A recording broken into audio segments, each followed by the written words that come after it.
Who are the top 8 Minnesota Vikings according to PFF? We're going to tell you.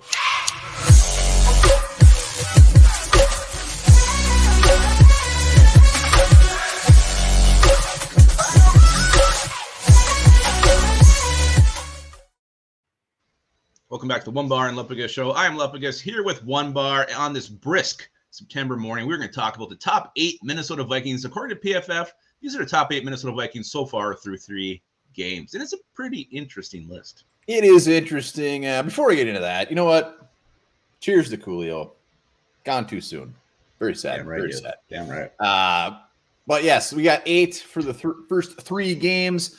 Be sure to subscribe to the channel. Let's get to 8,000 subs. Hit at that Patreon link and grab yourself a cold Lift Bridge brew from your local watering hole, or even just go visit them at their tap room. That's a great reminder. There it is, right there. There it is. There it is in all its beauty. But let's start from 8 all the way to 1. Let us know in the comments. As always, surprises and what you think.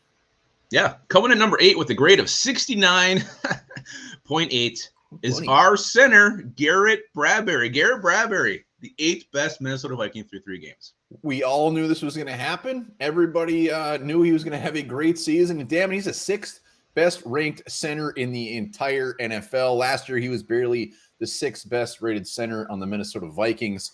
But looking at his stats, he's given up 7 pressures, 0 sacks, 78 or 72 run blocker. Still not great in pass blocking, but his run blocking is more than making up for it, and easily his best numbers to date. Let me ask you this. Are you ready? Yeah. If his play continues through the rest of the year, do the Minnesota Vikings extend this guy? No. Next question. Okay. I don't know. I mean, I mean, you're not going to give him a ton of money, but I mean, maybe you throw him a. It all comes to dollars. Maybe he does a prove it deal with the Vikings themselves, and he does it back to back. They give him some money, but it would have to be extremely cheap. But I don't know. But it does say a lot to his play that we're even discussing that right now, because we thought he maybe be replaced by Schlottman or even Chris Reed at this point. Yeah, and really they handed it to Bradbury right off the bat. Little competition there, but it was pretty much Bradbury's job. All right, let's go to number 7. Number 7, big man in the middle of this defense, Delvin Tomlinson with a grade of 72.1. And personally, I'm kind of glad to see Tomlinson on here. I've actually thought he's played pretty well. I know the run defense hasn't been what we wanted, but he's been in there making plays, creating some pressure. I've actually liked what I've seen from Tomlinson, so I was very happy to see him coming at 7 on this list. Yeah, 7 pressures, 1 sack, much better at pass rushing than his run defense. But his run defense ain't horrible.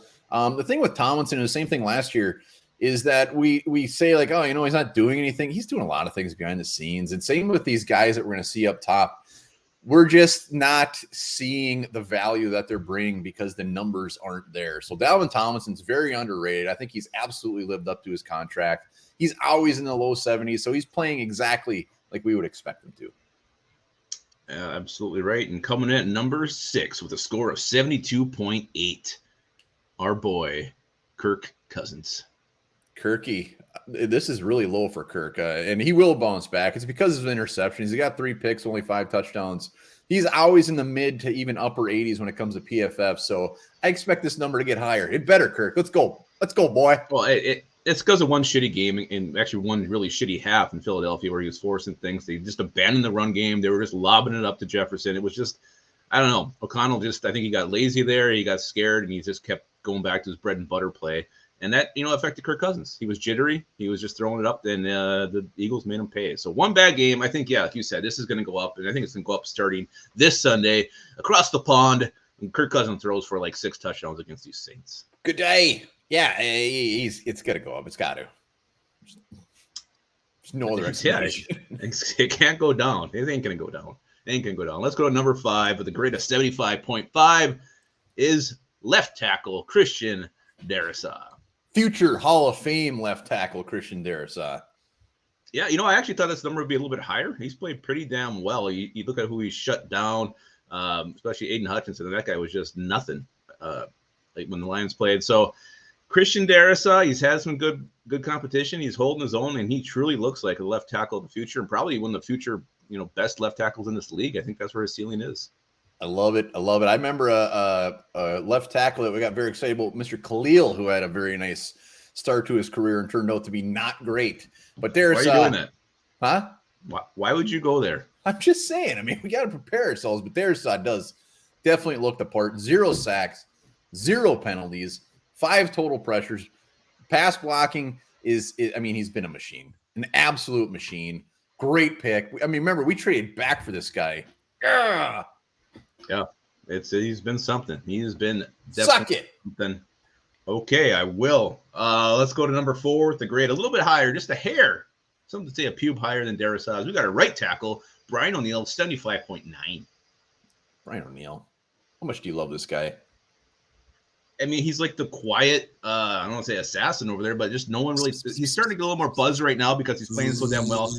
Kevin O'Connell brought him up in the press conference yesterday, so he's getting some love from the coach. But really, league-wide, this guy still doesn't get the credit he deserves. He's just so damn good, so damn consistent, and he just does it all so quietly. But Brian O'Neill, I mean, we got bookend tackles, and when's the last time we can say the Vikings have had bookend tackles on their offensive line? Phil Loadholt and Bryant McKinney. Damn, you're right. That was the last time. Hell of a combo. And O'Neill, 1 sack, 6 pressures. Consistently, he's always in the 70s. And really, I think last year he was even a 78. But you can't ask for anything more out of this guy. Love it. Absolutely. And I want to tease number 1 is a huge shock. So make sure you stay to the end because you'll never see it coming unless you went ahead and looked at this already. But number 1 is a shock. But let's go to number 3. The guy I'm actually surprised is this high is Danielle Hunter with a 77.6. Yeah, 1 sack, 7 pressures. Pass rush definitely is his bread and butter. But this is what I'm saying. Like Danielle Hunter, the numbers aren't there, but clearly he's doing some things right on the field, getting pressures. So Hunter, the numbers will come. Same with Kirk Cousins. I expect him to even get better. But I was actually surprised he was 3. I figured he would have been more. Yeah, I would have too. But they're doing different things with him. We've seen him drop back into coverage. He plays the run very well too, which doesn't always show up, even if he's forcing it back inside. So again, I just really thought Smith and Hunter would just have, like 6 to 8 combined sacks already, and we're not seeing that. But hopefully that comes. And maybe they got to create somebody else shooting in to get these guys free. I don't know, but I really was hoping for more sacks from these two at this point. But 77.6, Danielle Hunter is playing well. Well, speaking of Zadarius Smith, he comes in at number 2 at 77.7, 1 sack. But here's the thing to get excited about: 12 pressures. 12 pressures. So the sacks are going to get there. I mean, he is so damn close to getting those sacks. These guys could easily have 3 apiece at this point. They just haven't got there, so they will. They'll get there. What I've been surprised most with Zadarius Smith is his power. This guy is just one strong son of a bitch. We saw him run right through A.J. Dillon. He's just a beast, and he doesn't look that big. You see him at a presser just in street clothes. He looks like, he's got your build. But this guy is absolutely sounds ripped. His power is it's very, very underrated. Zadarius Smith, I'd like to see him hit home a few more times, but he's grading out well, and that's, I'll take it. I'll take her. And now it's time for the surprise. Biggest surprise in the world. The number 1 best Minnesota Viking in 2022. Everybody saw it coming. It is our safety. Nope, Josh Metellus. Josh Metellus is the best Viking. Joshua to you, Buster. With an 82.6, Josh Metellus. Let's remember, this is 88. He's got 88 snaps. He's played 1 game, 1 beautiful, beautiful, beautiful game. And I hope he just continues to get better. But small sampling, but a great sampling.